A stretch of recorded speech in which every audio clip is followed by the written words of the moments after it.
What up, all my fight fans? So, there's been a lot of talks from the boxing world regarding Dana White and Turki. You know, there's been talks from guys like, obviously, Oscar De La Hoya, Eddie Hearn, Bob Arum, guys like Teddy Atlas. I mean, just the who's who, from fighters like Ryan Garcia. You know, just everybody. Everybody's been talking about this because it is really big news. And I was waiting to talk about it for a while because I wanted to really hear about everyone's opinion. And I wanted to really hear about what everyone had to say regarding this and then voice my own opinion about it. Do I think it's great for the boxing? Yeah. I do feel like it could potentially be really good for boxing. I do feel like there's a potential of boxing being cleaned up a little bit because boxing does need to be cleaned up. We need this. We need to go back in the earlier days when everybody fought everybody, where everyone's not trying to pad their records, where everyone's not trying to only fight tune-ups and stay undefeated for long terms while making hundreds and hundreds of millions of dollars, while everyone's holding belts and not defending their belts against the people that have the right to become champions themselves. You know, I really cannot stand that, and I can't stress it enough, that where someone holds a belt and does not defend it because you were once a person that wanted a belt, you were once a person that had a dream of becoming champion, but now you decide to defend it against whoever you want to defend it against and stop someone else's dream from coming true. That I have a real big problem against, really do. So can Dana and Turki make it happen? I believe so. You know, Turki has already put on some great cards, some great fights. You know, Dana is known for putting on the fights that we all want to see, but there's pros and cons to this. Dana is also known for not really working well with others. You know, we've seen him in the UFC where he allowed one time his fighter Chuck Liddell to go to Pride and so forth, and there was supposed to be some transition and transaction. I believe they were supposed to get Rampage or Alistair Overeem, or I'm not sure the exact case, but I do know that the UFC did get screwed over in this deal. So with that being said, I can understand his hesitation on not really wanting to work well with others. But at the same time, this is boxing. There is no one promotion. There is no one organization, even though it would be nice if there was one. But this is boxing where promoters work with other promoters. And I do fear that Dana White might not want to work with promoters that have not been too kind to him, I guess is a nice way to say it. You know, like Bob Arum, like De La Hoya. De La Hoya has had such a really, really bad history with Dana White. And it's sad. It's sad that the fact that all these guys have beef with each other, because these are the guys that actually could save boxing.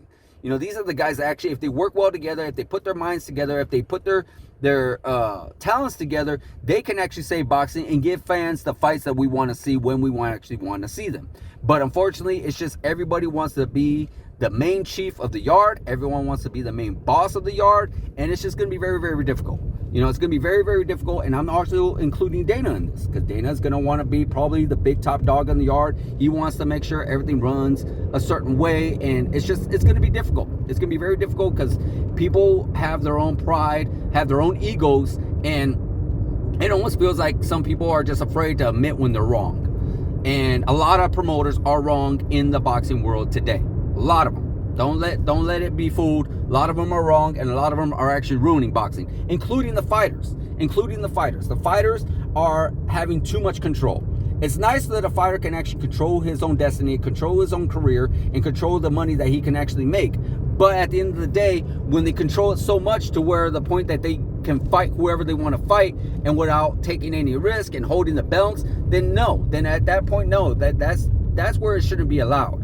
A fighter should be able to make the money they want to make, which is something that Dana might have a problem with because he's used to paying his fighters not as much money as boxing does. You know, I don't think a UFC fighter has ever made $50 million in one fight. Maybe an overall career, yes, but the fact that these guys get paid so much money, which is good that he's partnering with Turki, because outside of that, I don't think Dana would have been able to ever really accomplish anything in boxing because of the way the money is. You know, we all see how it is in UFC, which is great. Don't get me wrong. They do pay their guys pretty decent, but at the end of the day, who gets paid more? Boxing does, hands down. And there's a lot, and fighters are actually allowed a lot more freedom, which is something that not a lot of fighters are able to do in the UFC as well, which is something that Dana White is going to have to work with again. He's going to have to kind of you know, step aside a little bit and allow his fighters to do that. The only thing the fighters are allowed to do in the UFC world is say yes or no to a fight. Here's a fight, yes or no. Okay, well, you don't get to choose who you want to fight. So there's going to be it's like I said, it's really messy, and it's definitely not well organized as the UFC, and definitely not, and the boxing world does pay more. So there's going to be so much that's going to be happening over time. It's not going to happen overnight. Dana White's promotion is not going to fix things overnight or destroy things overnight, but it's going to be interesting to see how everything develops over time. It's going to be very interesting to see how he can handle working with other promoters. It's going to be very interesting to see how he's going to handle working with De La Hoya and everything, because I don't know if he's going to be able to sign all these boxers, like the superstars, like a Tyson Fury, Anthony Joshua, Ryan Garcia, Canelo Alvarez, where all these guys are going to fight each other within their own promotion, because that's what sometimes boxing likes to do. They like to fight everything, keep everything in-house, where sometimes a bigger fight is between two fighters from different promotions. And then that's when the promoters have to get together and work well with each other. And it's happened a lot of times. And a lot of promoters don't like each other, but they know they do it for the fans. Some cases they do, some cases they don't. Dana White has known, again, when it comes to working with others, we did not get Fedor versus Randy Couture. We did not get Brock Lesnar versus Fedor. We are not today getting John Jones and Francis Ngannou, because Dana White doesn't want it to be cross promotion.